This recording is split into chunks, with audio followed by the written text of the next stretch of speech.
Hi everyone, welcome to this reading. So we have color today, and if you're new to my channel, my readings are a little different. If you're turning, welcome back. You know how we do if it doesn't resonate with you. If you're forcing the story to fit, arguing with it in any way, just leave it behind for the people who it's meant for. Now, if you are struggling to change any behaviors, if you're struggling with addictions of any kind, there is a subliminal to support your journey posted over on the other channel. I'll have that link down in the description box below. Remember, it's for support. It's not there to replace. So it's not there to replace your professional help or anybody that you need to help you, or any sort of professional guidance. Okay, it's just there for support.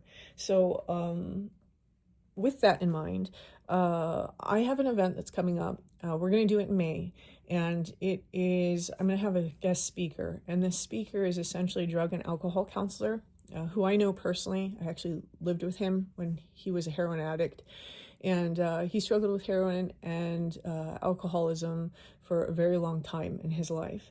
And he is the most amazing person. And today, he's been clean for almost 10 years now. And he is a drug and alcohol counselor, and he's helping a lot of people. I'm going to have an event where he basically shares his story, and he shares how he got clean, and he'll share different methods for those of you who are kind of struggling and you don't really have help and you don't really know what to do. He's just going to share some information, share some tips, and the last 30 minutes we're going to open it up for questions, so that you have questions particular to, like, what you should do, who you should call, any of those things, or how a particular aspect of it was for him. You can ask those questions and he'll answer your questions. This dude's like my brother. He's one of the best people I've ever met. Super solid guy, and his story's amazing. Like, I'm gonna tear up just talking about him, because it was touchy there for a while. And yeah, so I love this dude. And this event is going to be free, and it's donation based. You don't have to donate, but I highly recommend that you donate something to really support him, because he's giving us his time, right? Just an energy exchange. Again, you don't have to, but over in the community tab section, I have a poll. I want to see how many people are interested in this, because I need to know how many spaces to make. So I don't know if I can just do a Zoom session where we have our cameras on, we just have a casual talk, or if I need to basically take out the license for a webinar. Again, none of your donations will pay for that. That's totally coming out of the channel's pocket. And so, it's a free event, and I just really want him to speak to people, because I know there are a number of people inside my audience who are struggling with addiction. Now, maybe you're not addicted to hard drugs. Maybe you're not an alcoholic. Maybe you are, someone who's struggling with smoking or food or sex addiction. You can feel free to attend this too. I can guarantee you that some of the things that he has to say, it's really targeting the root of addiction, and so you might find that there's some things in it that help you or inspire you. So with that, let's go ahead and let's begin. Okay. Taking a step aside.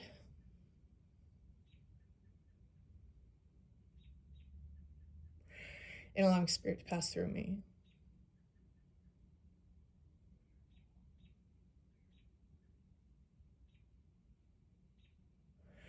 Opening up to receive information. Okay.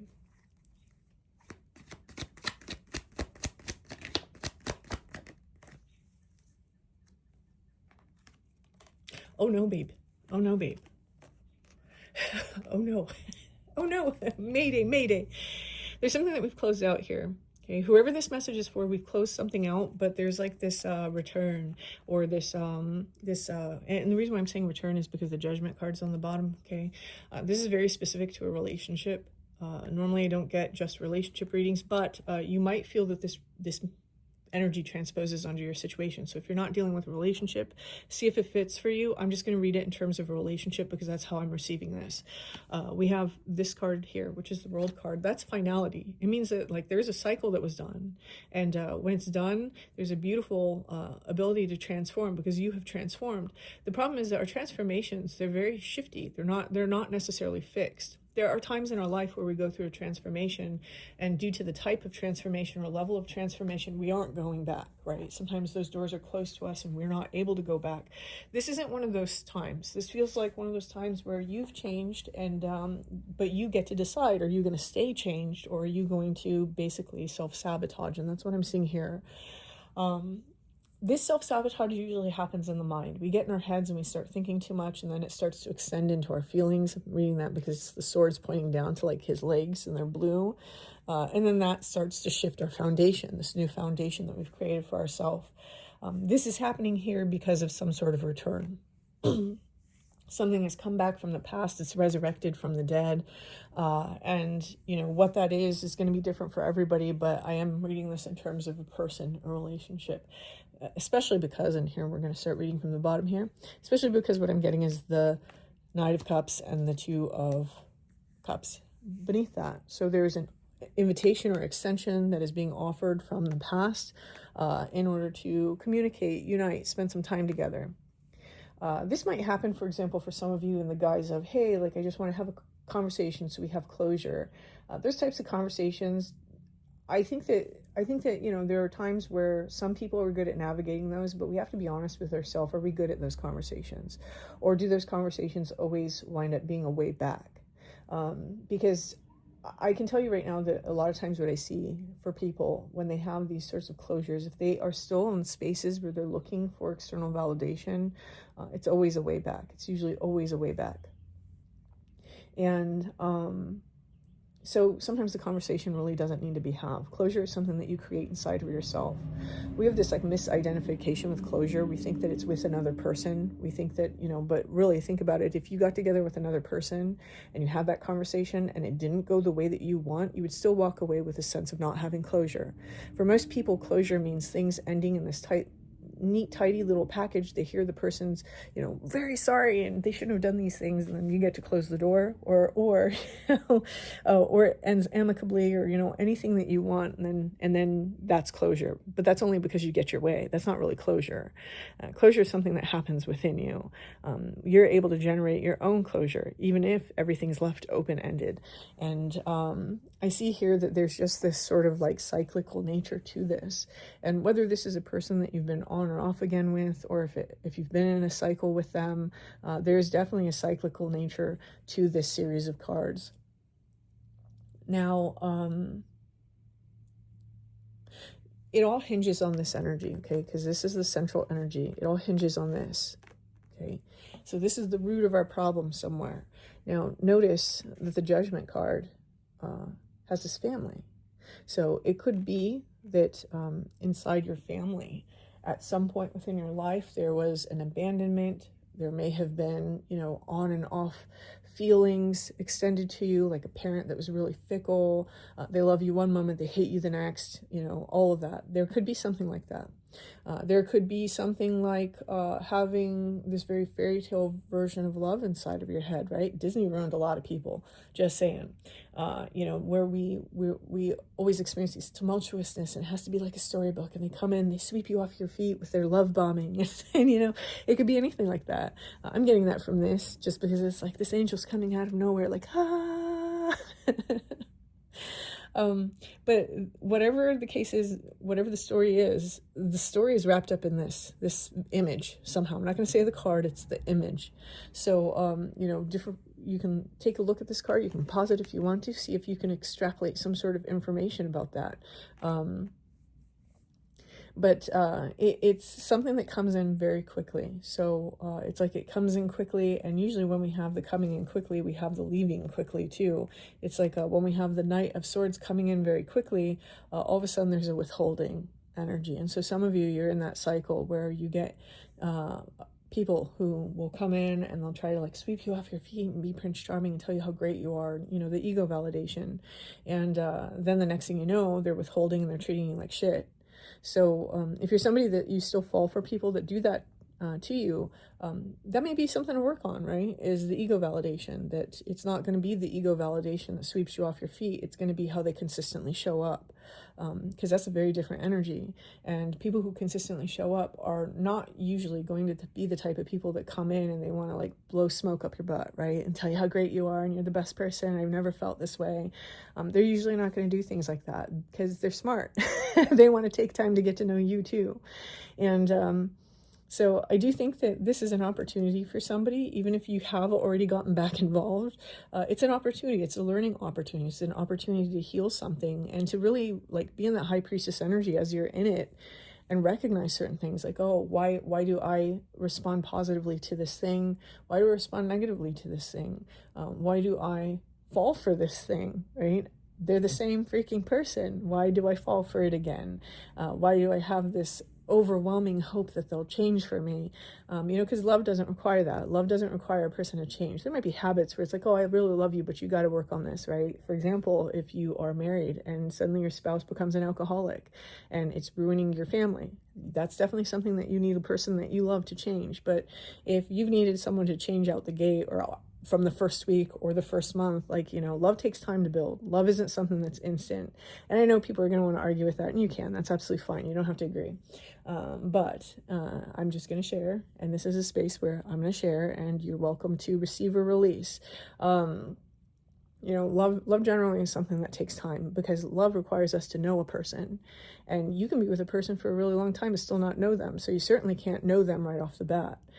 Love is, I love this about you. I love that about you. I love all the things about you. Otherwise we wouldn't require you to change this and change that and change everything about who you are because, and fill in the blank. It's not right, or it's not right to me, or, all the things that we tell ourselves, because ultimately once we heal, once we grow, and once we get out of those cycles, we recognize that that was not love. It was infatuation. Okay.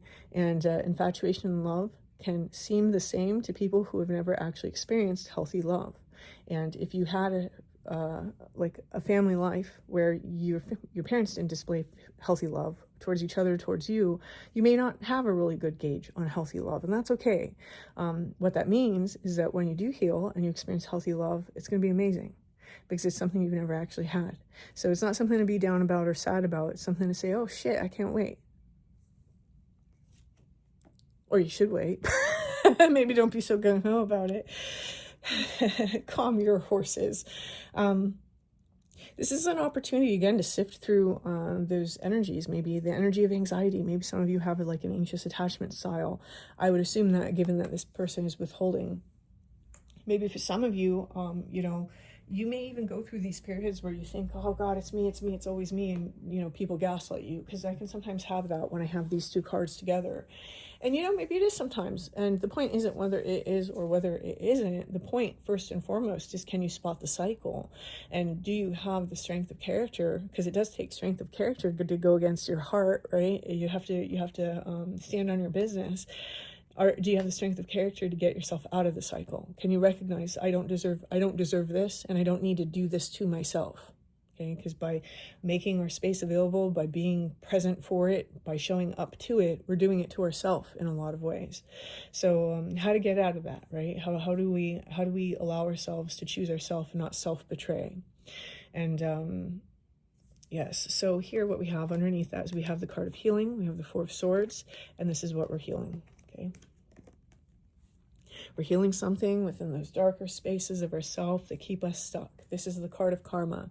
And you guys have heard me say on this channel before, I really think that it would be beneficial for us to get out of the habit of pointing the finger outside of ourselves to say karma and pointing it inside, because karma, first and foremost, is the energy that we experience with ourselves. Right? If we don't validate ourselves, have our own self-confidence, our own self-respect, our own self-value, we will consistently get into situations that are toxic or heartbreaking, or where we experience abandonment. And whereas when we have those healthy things and, those healthy qualities and balance, we don't tolerate the red flags. We don't necessarily tolerate, the behavior that we allow to show up in our space when we are still navigating this energy. For a lot of you, this energy is going to be the energy of lack and abandonment, okay? Because that is showing up here with the Five of Pentacles. And I do think that whoever this message is for, it's like, if you have gotten back into the situation, I do think you're going to learn what you need to learn this time. I think something's going to finally click for you, because the next card is the Page of Wands. This is the Explorer. It's like exploring new things. Maybe some of you've even tried to explore new types of people, but they wind up being the same type of person, right? Because that's a thing. Until we heal this energy, right? This is the energy right here. Until we heal that energy, we're not going to be able to. And every time I have a reading like this, people get really upset about it, and they're like, well, how? And that's the thing. You're an individual. I can't tell you what your life experience was. I can't do that for you. That's what a therapist is for. So if you're really struggling with getting out of these cycles, don't waste your life trying to do it on your own, right? Because there's people who, they reach their 60s or 70s and they're still in this cycle because they weren't able to heal that for themselves. Let yourself spend some time in your life healing and finding a really good therapist to work through this with you. Not all therapists are good, okay? So many people that have gone to therapy can vouch for that. Not all therapists are good. This is not like an eye-opening revelation. We know this. And not all therapists are a good fit for you. Not all of them are good for you. So you have to spend some time finding the right one for you. And once you find that right one, it's just like finding a partner. Put it out there. I'm going to find the best therapist for me that I possibly can. And once you find the right therapist for you, you can start working on this and really changing it. Now, a note on therapy, just from personal experience, read about the different types, okay? Understand that if you're looking for someone that's like, for example, a Jungian, look for a Jungian analyst. Therapists that say, you know, I practice Jungian therapy, like, no offense to them, I'm not saying anything about that, but I just find that a lot of times people are looking for something different than what that particular therapist will provide. So study the different types and see what aligns for you. Don't go straight to a Jungian just because, you know, you're into metaphysics and you think that they're going to align with you, because that's not always going to be the case. So learn about the different types, the different techniques that they use, and figure out what you think might work for you. And sometimes you're going to have to change that at some point once you really get in and you start to understand certain things about yourself and the mechanism behind them. You might have to change the modality of the therapist and their modality that they're actually operating from, so that you can find the best fit. And sometimes there will be times where you have to go to two, right? So just, you know, give yourself that energy, give yourself that patience. I feel like whoever I'm reading for, a lot of you, you would be willing to give that kind of energy to another person. Put that energy inside yourself. Give that to yourself, right? Rather than trying to focus on this person's healing and this person's life. And, you know, this person is doing what they want. That's why they're the way that they are. And part of really loving is letting people be who they are. So if this person doesn't want to change, let them go. Let them be who they are. Let them do what they want to do, rather than feeling that you have to force a healing on them or control some sort of healing on them. And let yourself give that energy to yourself, whoever this message is for. So I'm going to leave this here. And it's a little bit of a harder energy, right? It's a harder energy to work through, but this is a very real energy that some of you are working through, and I'm glad that we did this reading today. So I wish you the best of luck, and until next time.